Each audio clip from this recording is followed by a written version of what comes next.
aqui você não tem esse tipo de confronto na cidade. Você não, na capital, a verdade. Você não tem esse tipo de confronto. Você tem outro tipo de confronto.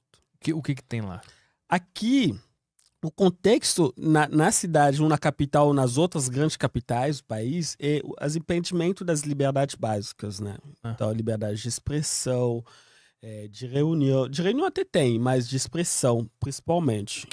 Dá um exemplo de como a liberdade de expressão ela é. Crítica ao governo, falar, por exemplo, do relatório, falar, por exemplo, que o Kabila, você não pode fazer um terceiro mandato, você está no poder há 2 mandatos que pede a Constituição, você quer burlar a Constituição, a Carta Magna da nação. Simplesmente falar que ele não pode ter um terceiro Sim. mandato já era... E ao contrário do que o governo pensa. As pessoas Esse é eram, o motivo. Isso. eram perseguidas? Perseguidos, assassinados, mortos.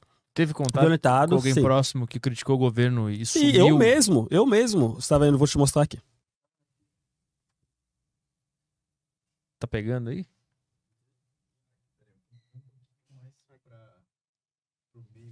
Ah, tá. Aqui, ó. Então, tem marcas de violência e de tortura.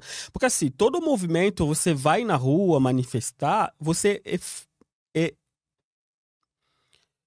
a repressão é muito forte, é desproporcional naquilo que você tá querendo manifestar. Você vai na rua reivindicar, falar de uma lei, falar de tal grupo que talvez foi mortos tantas pessoas em Bukavu, Ituri, Beni, ou você vai falar da ONU, por exemplo. A ONU tem uma missão lá, eu lembro que a gente manifestou muito contra a ONU, porque tem a missão que chama MONUSCO. Hoje se chama MONUSCO, né? Chamava MONUC, hoje é MONUSCO.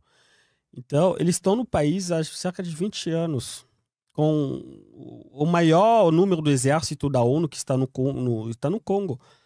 E isso foi liderado também, até então, com 2 generais brasileiros, cara. O Brasil tá no Congo hoje. O Brasil tava no Congo e tá no Congo hoje.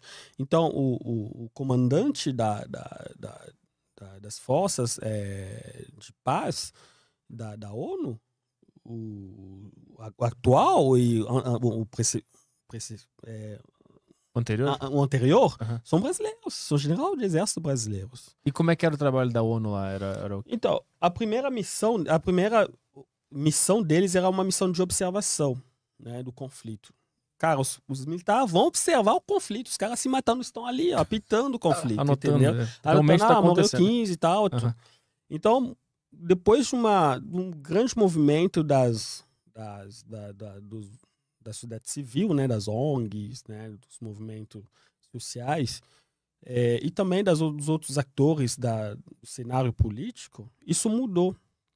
Né, essa visão mudou. Eles mudaram a missão. Então, passou da MONUC, né, que é a missão de observação, para a missão de estabilização. Né, tentar estabilizar a questão do conflito. Aí eu lembro o general Santos Cruz, né, que então era o secretário do presidente Bolsonaro aqui, né, do governo. Aqueles um dos primeiros que saiu do governo. Ele é gaúcho, né? Ele é gaúcho? Como é que é o nome dele? Santos Cruz. Santos Cruz. Santos Cruz? Não tô ligado.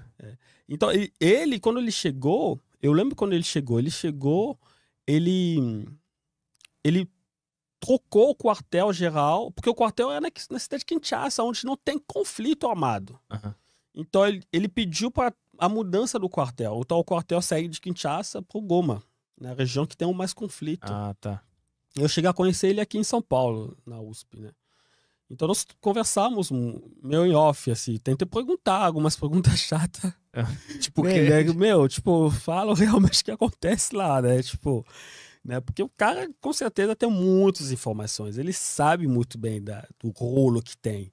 E eu lembro que durante o evento, eu cheguei a falar, olha, houve uma época,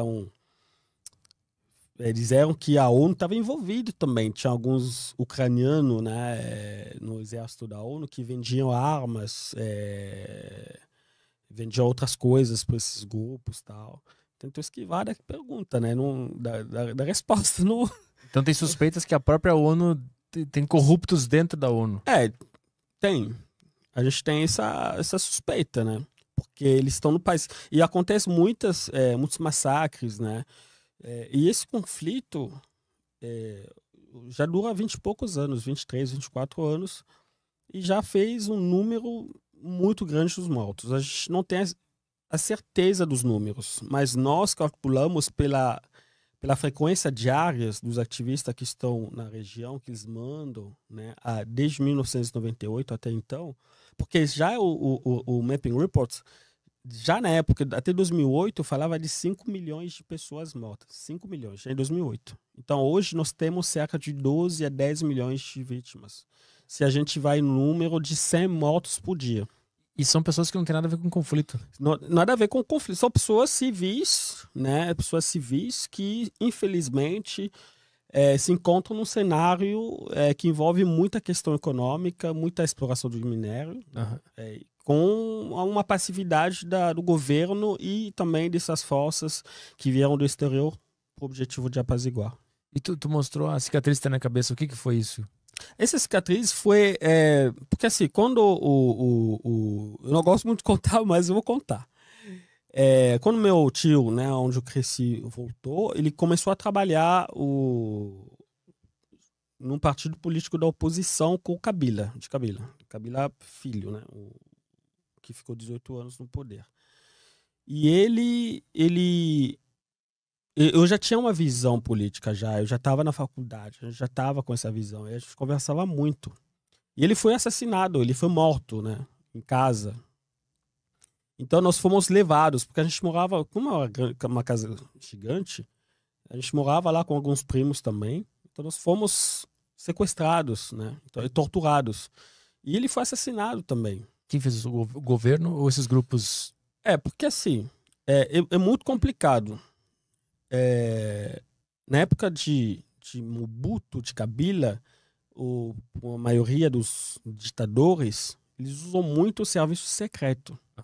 O que, por exemplo, estou falando aqui agora, contar isso aí, se for num regime ditatorial, o cara pode chegar aqui e simplesmente me sequestrar, ser torturado. Se a gente estivesse ao vivo no Congo agora, isso ia acontecer? Acontecer com certeza, porque eles estão ouvindo, eles estão em qualquer lugar, você não imagina. Estão na faculdade, eles estão nas igrejas, eles estão nos ônibus, no metrô. Aqui, eu percebo no mundo, o Brasil não é o mundo ocidental, mas que seja no mundo ocidental, na Europa, os países, ou aqui talvez no Brasil, você não vê muita conversa nos lugares públicos. As pessoas não conversam entre si. Mas isso não acontece lá, por exemplo. Na nossa sociedade... você entra no ônibus, o cara solta um assunto, todo mundo comenta, conversa, né? A pessoa não fica no celular, não fica nessas coisas. Né? Então, o serviço secreto, ele age muito. Eu lembro quando eu estava na faculdade, o meu professor de geopolítica dizia uma coisa, que o serviço secreto, na forma do serviço secreto usado nos países de ditadura, é como o sangue no corpo do ser humano. Então, qualquer lugar que você pega um estilete, se passa, vai sair sangue. Então, essa infiltração do serviço secreto, você não sabe quem trabalha com quem.